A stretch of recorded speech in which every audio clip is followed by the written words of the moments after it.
So hello guys, this is Abhishek and we are doing brand management MBA as well. तो main topic इसमें क्या क्या है, corporate and country perspective, firm balance sheet, asset और the asset, फिर customer और company को क्या क्या आउटकम्स होते हैं, एनाटॉमी ऑफ अ ब्रांड, और एक इम्पॉर्टेंट टॉपिक जो है functional, emotional and experiential brands. इसको याद इस तरह रखा जा सकता है, FE और EX, FEEX, functional, emotional and experiential, 3 type के ब्रांड्स होते हैं। हम चलते हैं आगे।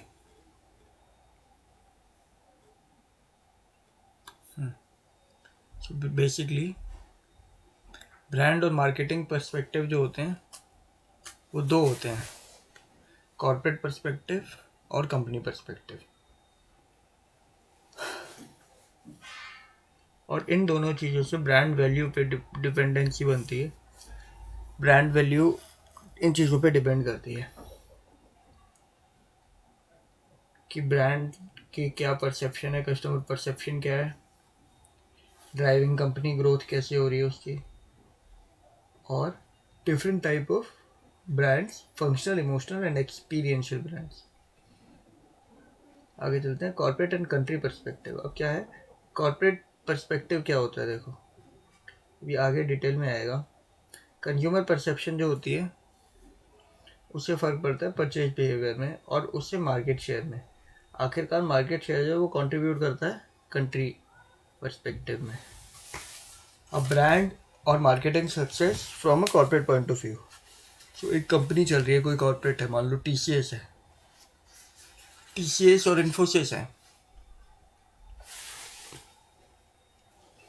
तो कॉम्पिटिटिव एडवांटेज वो क्या दे रही हैं, it stands for emotional, strong brand is a vital asset and it stands for emotional bond, trust and reputation that the customers have with their business and its products. अब इससे फ़ायदे क्या क्या होते हैं, कॉम्पिटिटिव एडवांटेज कि इन्फोसिस और TCS में कौन सा तुम्हें बेटर लगा है। एक जनरल एग्जांपल दो, फेना और रिंग समझ लो, तो कौन सा आपको ज़्यादा बेटर लग रहा है। ठीक है, प्राइस प्रीमियम, प्राइस के ऊपर भी ये चीज़ होती है। प्राइस प्रीमियम का मतलब ये है कि प्रीमियम प्राइसिंग कुछ चीज़ों की होती है, जैसे डव है, डव की प्रीमियम प्राइसिंग है। कस्टमर लॉयल्टी कि आप एक ब्रांड के पास दोबारा कब जा रहे हो, क्यों जा रहे हो, क्योंकि तुम्हें कुछ ना कुछ उसमें अच्छा बेनिफिट मिल रहा है। आगे देखो कॉर्पोरेट ब्रांड सक्सेस। अब एप्पल का देखो, अच्छा यही फ़ायदा है, एप्पल में प्रीमियम प्राइसिंग है, कॉम्पिटिटिव एडवांटेज है and people stay loyal. Loyal in the sense कि अगर उन्होंने एक एप्पल का प्रोडक्ट लिया है तो आगे वो सारे एप्पल के प्रोडक्ट्स लेंगे। iPhone 4 के बाद 5 लिया, 6, 7, 8, 15 तक चल रहा है। IRCTC में भी एक ब्रांड सक्सेस है, इनका टिकटिंग सिस्टम अच्छा है। वी हैव ऑनलाइन बुकिंग, हमने देखा होगा करके। आगे देखो टूरिज्म। अब देखो कंट्री पर्सपेक्टिव क्या होता है। अब हमने देख लिया कॉर्पोरेट पर्सपेक्टिव 3 है, जिसको भी अगर शॉर्ट फॉर्म बनाऊंगा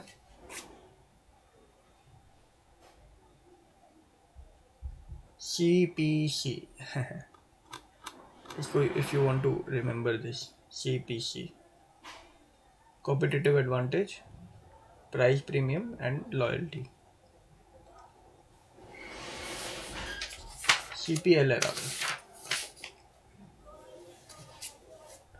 ठीक है, अब आगे देखते हैं brand and marketing success from a country perspective. Country के पर्सपेक्टिव में क्या क्या फ़ायदा होगा,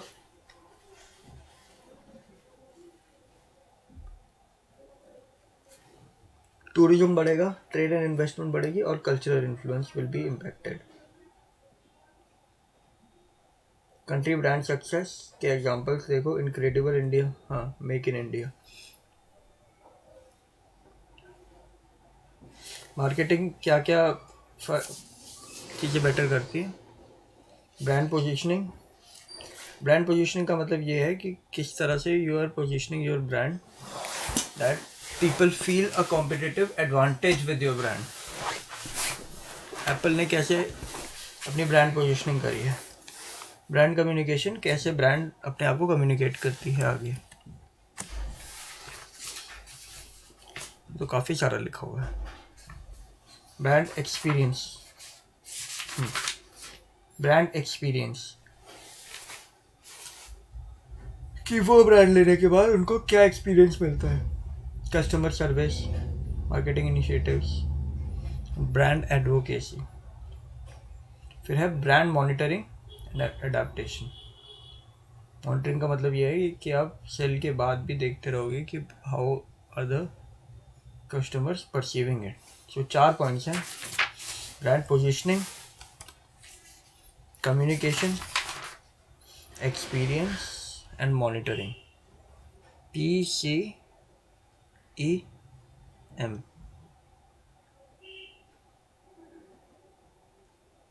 इसको आप याद रख सकते हो।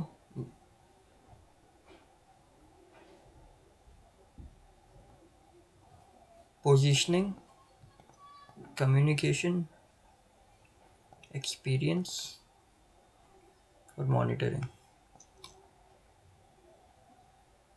एक इसका इररिलेवेंट तरीका बताता हूँ मैं याद रखने का। कैसे suppose you are using a phone, तो जिस भी कंपनी का वो फ़ोन है उसने किस तरह से आपके दिमाग में अपने ब्रांड को पोजीशन करा है, फिर फ़ोन किस तरह से कम्युनिकेट, इस तरह से उस ब्रांड ने कम्युनिकेट करा आपके ब्रेन में को खरीदने को। How is the experience and how is it monitoring the experience. मतलब सोशल मीडिया सबसे अच्छा एग्जांपल है, इंस्टाग्राम से देखो। मतलब I am explaining this in detail because ये चीज़ें हम भूल जाते हैं अक्सर। सबसे अच्छा एग्जांपल बता रहा हूँ, brand positioning. Suppose you position different, जैसे फ़ोन का मेन्यू है,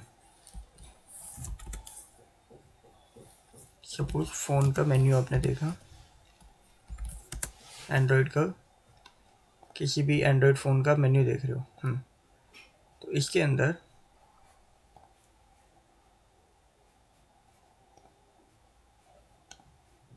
how are you positioning a brand. मान लो फेसबुक आप ज़्यादा यूज़ करते हो तो आपने इसको होम पेज पे रख लिया। ये एक मतलब एनालॉजी है ये इस चीज़ को समझने की, क्योंकि this software is like a mind that we are using. ठीक है, तो how you position that app और that brand is brand positioning. Second चीज़ है कम्युनिकेशन, क्या है उस चीज़ का। सो उस ब्रांड का आपके साथ कैसा कम्युनिकेशन है, फेसबुक का कैसा कम्युनिकेशन है, how does it tell you about the updates, how are the notifications like. Third thing is experience, कैसा है उसका, how do you feel while you are using that app, and then the last thing is monitoring,